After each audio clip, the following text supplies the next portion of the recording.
കാർത്തികിന്റെ ഭാര്യയെ വിളിച്ച് കേസ് പിൻവലിക്കാൻ ഞാനൊന്ന് പറഞ്ഞു നോക്കാം. അത് മതിയോ? അതുകൊണ്ട് കാര്യമുണ്ടാവുമെന്ന് തോന്നുന്നില്ല. ഒരു തീരുമാനമെടുത്താ അതിൽ നിന്ന് മാറില്ല അഭിരാമി. പിന്നെ എന്ത് ചെയ്യും?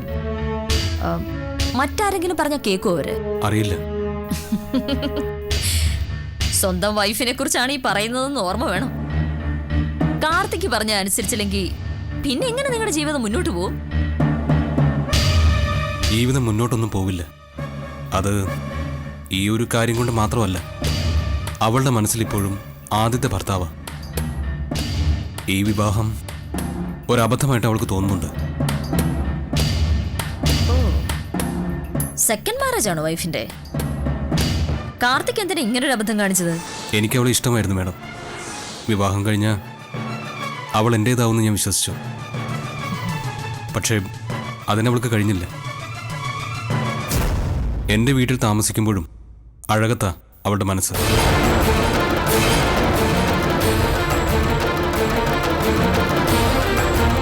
എവിടെയാ അവളുടെ മനസ്സെന്നാ പറഞ്ഞത്? അഴകത്ത്. ഈയിടെ മേഡം അറസ്റ്റ് ചെയ്ത അഴകത്ത് സുമംഗലാദേവി ഇല്ലേ, അവരുടെ മകൻ ആനന്ദായിരുന്നു അവളുടെ ആദ്യ ഭർത്താവ്.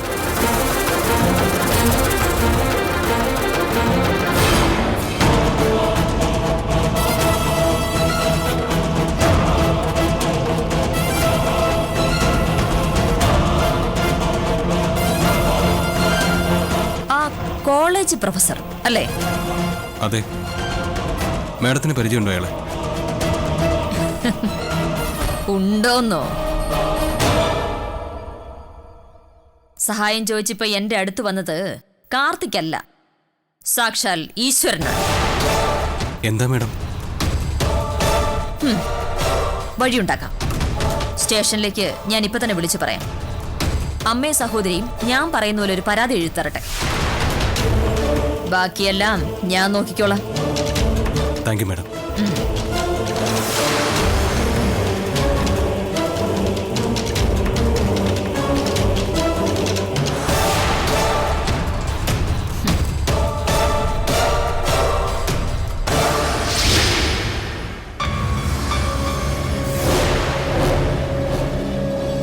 ഞാൻ പറയുന്ന പോലെ ഒരു പരാതി എഴുതി തരാമോ?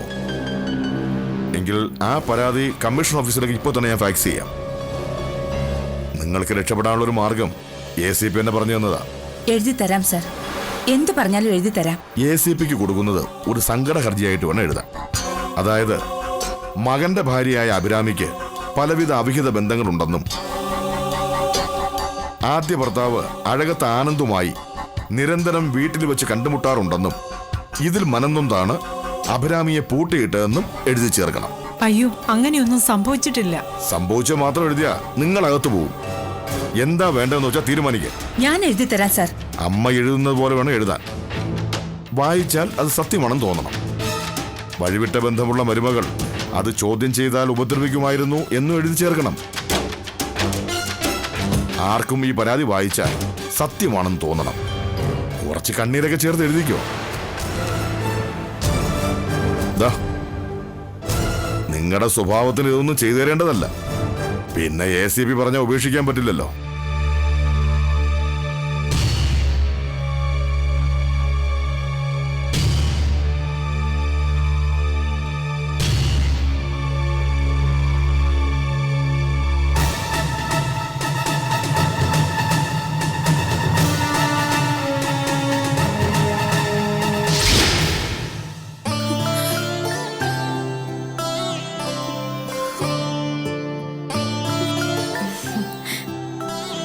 ചെറിയ വേദനയല്ലേ ഉള്ളൂ. അതെ, വേദന വരും, പിന്നെ അങ്ങ് പോവും. വിട്ടുവിട്ടൊരു പ്രസവവേദന അങ്ങനെ തന്നെയാ. ചില സമയത്ത് തോന്നും ഇത്രേ ഉള്ളൂന്ന്, ചില സമയത്ത് വേദന കൊണ്ട് മരിക്കാൻ പോവാന്ന് തോന്നും.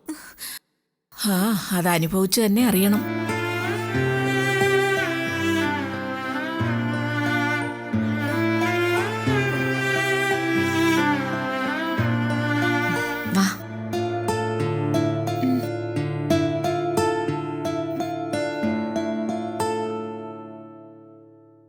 എന്തായി? ചെറിയ വേദന തുടങ്ങി.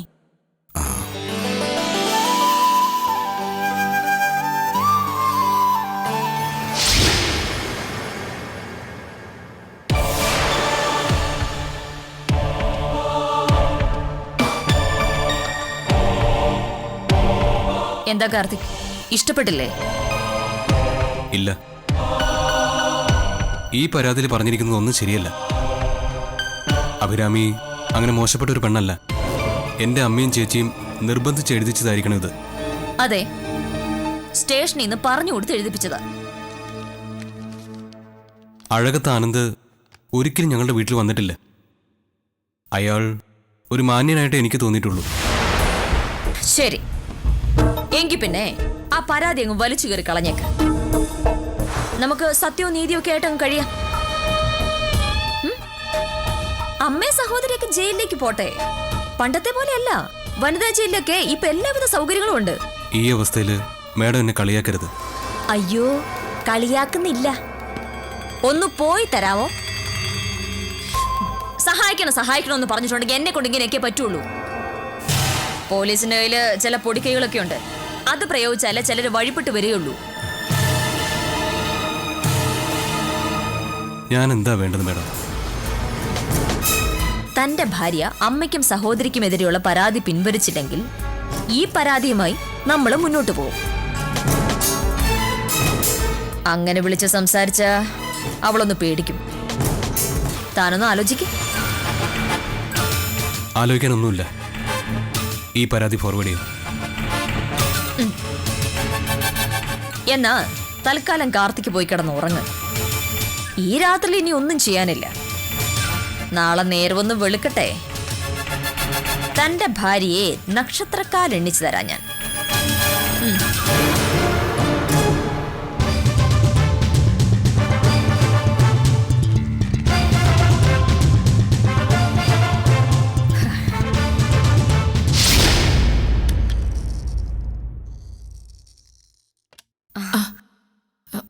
എങ്ങനെയുണ്ട് മോളെ? കുഴപ്പമൊന്നുമില്ല. ഒരു വേദന വന്നിട്ടങ്ങ് പോയി. അത് ചിലപ്പോ അങ്ങനെയാ. ഇനി ചിലപ്പോ മണിക്കൂറുകൾ എടുക്കും അടുത്ത പെയിന്. ഇപ്പോ റൂമിലേക്ക് മാറ്റും. എല്ലാവരും ഇങ്ങനെ ഉറക്കം കളയണ്ട. നേരം വെളുത്തിട്ടൊക്കെ ഉണ്ടാവും.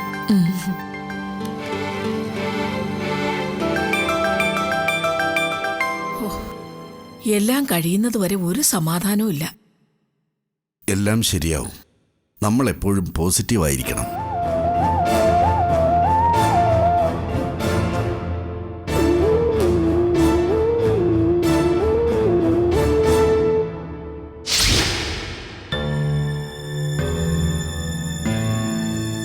നാളെ എന്റെ ജാമ്യാപേക്ഷയിൽ വിധി പറയും.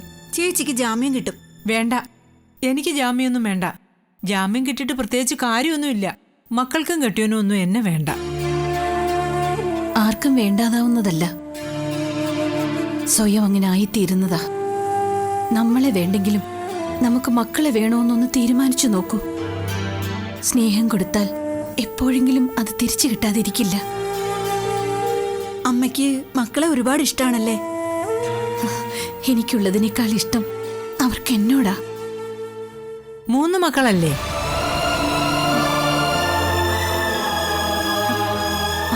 അതെ, 3 എന്റെ മക്കളാ. അവർക്കാരും അവകാശം പറഞ്ഞാൽ സഹിക്കില്ല എനിക്ക്. വളർത്തി വലുതാക്കി തനിക്ക് താൻ പോകുന്നവരാക്കിയപ്പോ പുത്രവാത്സല്യം കൊണ്ട് ആരെങ്കിലും വന്നാൽ വിട്ടുകൊടുക്കണോ ഞാൻ? കൊടുക്കില്ല, ഒരു കാലത്തും കൊടുക്കില്ല. ആരെക്കുറിച്ച് അമ്മയെ പറയുന്നത്?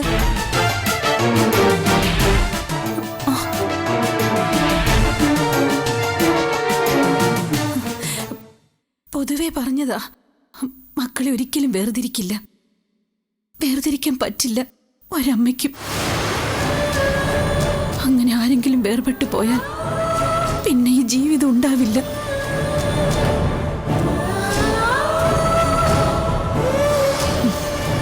എല്ലാം അവസാനിപ്പിക്കും ഞാൻ.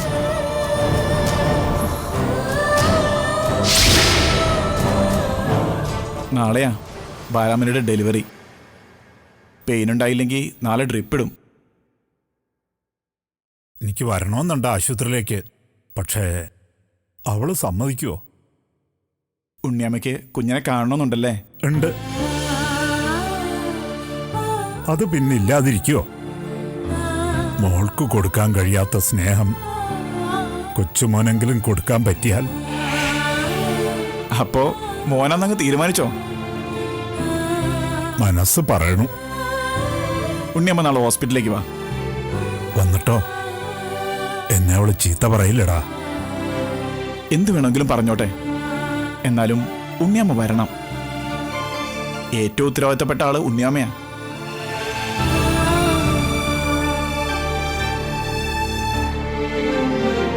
അവക്ക് ഭർത്താവില്ല. പിന്നെ കുഞ്ഞിനെ ആദ്യം ലാളിക്കേണ്ടത് ഉണ്ണിയമ്മയല്ലേ? എന്നെ എന്ത് വേണമെങ്കിലും പറഞ്ഞോട്ടെ, ഞാൻ വരും.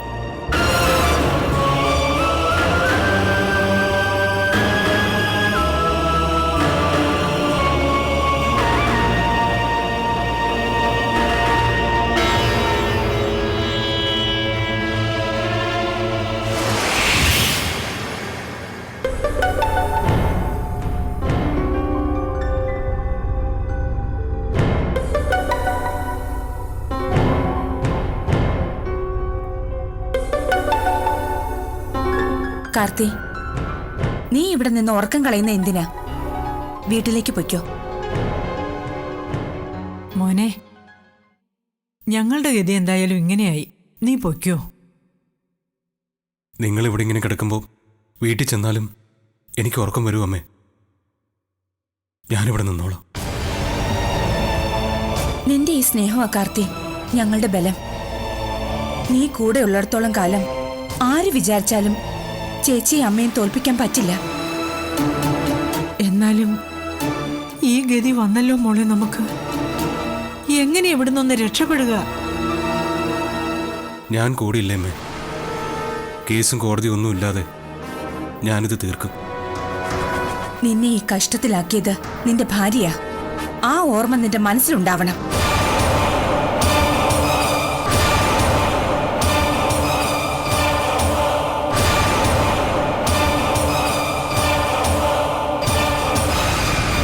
ഇനി വേണ്ട നമുക്കവളെ.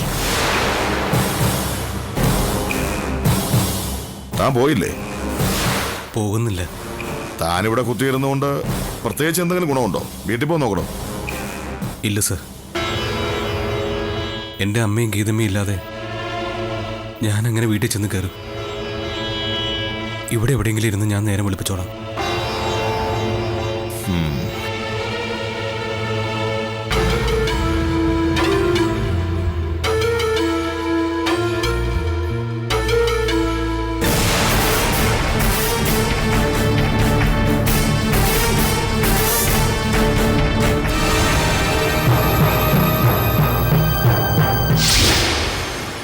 ഭർത്താവ് വേണ്ടാന്ന് വെച്ചെങ്കിലും ഒരു കുഞ്ഞിനെ പറ്റിയുള്ള പ്രതീക്ഷയുണ്ടല്ലോ ബാലാമണിക്ക്.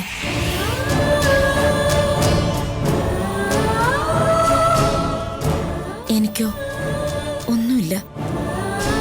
പുറകിലേക്കൊന്ന് തിരിഞ്ഞു നോക്കുമ്പോൾ തെറ്റ് മുഴുവൻ എൻ്റെ കയ്യിലാ. സത്യം മനസ്സിലാക്കാതെ ഞാൻ ആനന്ദിനെ ഉപേക്ഷിച്ച് പോരരുതായിരുന്നു. ചെറിയ ചെറിയ പ്രശ്നങ്ങളെ വലിയ സംഭവങ്ങളാക്കി മാറ്റി. വീണ്ടും ഒന്നിക്കാനുള്ള അവസരം ഉണ്ടായിരുന്നു അഭയർത്തി.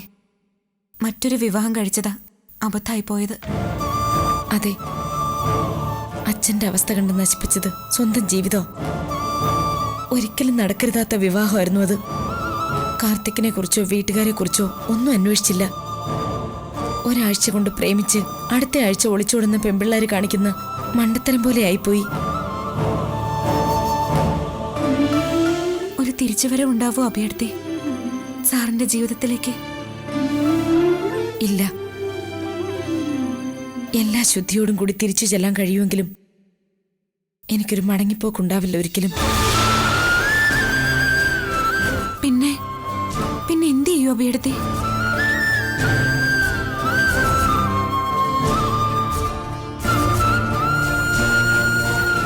മരിക്കില്ല.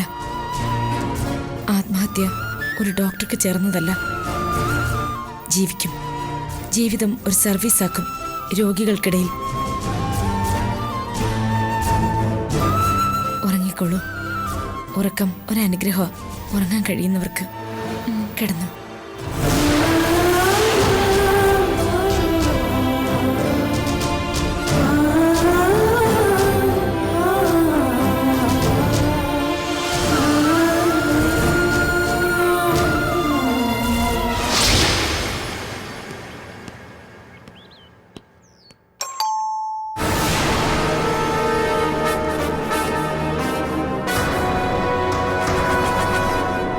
എന്താ എന്താ സർ? ആരാ ആനന്ദ്? ഞാനാണ്. കമ്മീഷൻ ഓഫീസിൽ നിന്ന് വരിക. നിങ്ങളുടെ പേരിൽ എന്തോ ചാർജ് ഉണ്ട്. എന്ത് ചാർജ്? അതെനിക്കറിയില്ല. ACP നേരിട്ടെടുത്തതാ. 10 മണിക്ക് മുമ്പ് ഓഫീസിൽ ചെല്ലാൻ പറഞ്ഞു. സമയം തെറ്റിക്കരുത്. അല്ല, എന്താ കാര്യം എന്നൊന്നും പറഞ്ഞില്ല? ഇല്ല, നേരിട്ട് പറയും.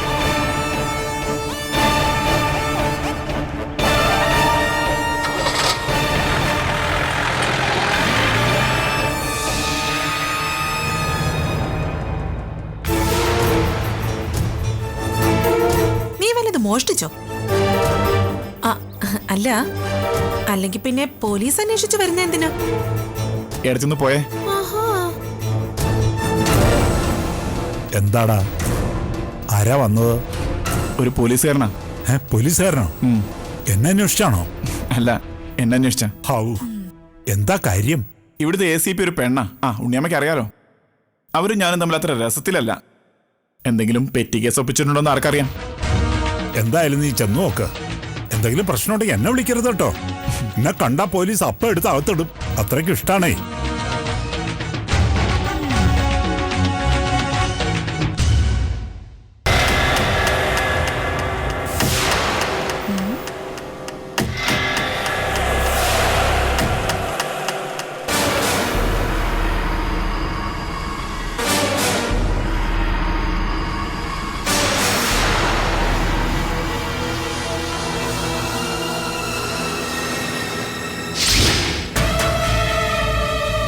മമ്മി, ഈ വീട്ടിൽ എന്തൊക്കെയോ ദുരൂഹതകളുണ്ട് മമ്മി.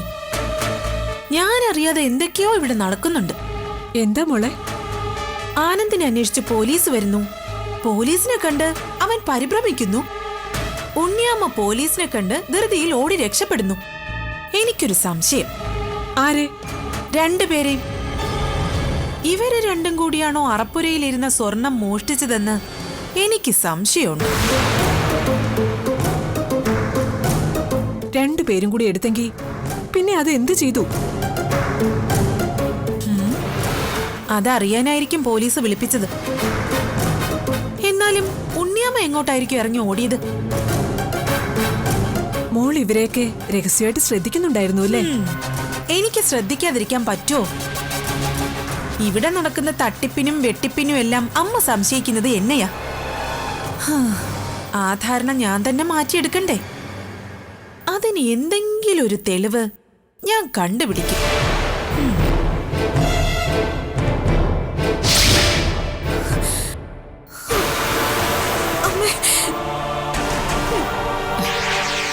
സാരമില്ല മോളെ, വേദന തുടങ്ങിയിട്ടല്ലേ ഉള്ളൂ. പെട്ടെന്ന് വേദന കൂടിക്കൂടി വരണേന്ന് പ്രാർത്ഥിക്കും. അപ്പോ ഒരുപാട് നേരം വേദന സഹിക്കേണ്ടി വരില്ല. ഇനിയും വേദനയുണ്ടാവോ? വേദനയുണ്ടാവും. അത് സഹിക്കാൻ മനസ്സുകൊണ്ടങ്ങ് ഉറപ്പിക്കണം. കുഞ്ഞിന്റെ മുഖം കാണുമ്പോൾ ഈ വേദനയെല്ലാം നമ്മൾ മറക്കും.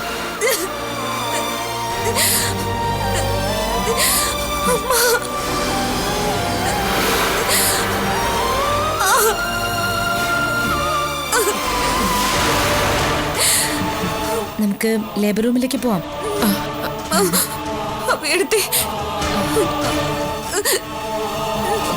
പേടിക്കണ്ട, ധൈര്യമായിട്ടിരിക്കും. നോർമൽ ഡെലിവറി ഉണ്ടാവുമെങ്കിൽ അതല്ലേ നല്ലത്.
ഒരു കുഴപ്പമുണ്ടാവില്ല മോളെ. അമ്മ പ്രാർത്ഥിക്കാം.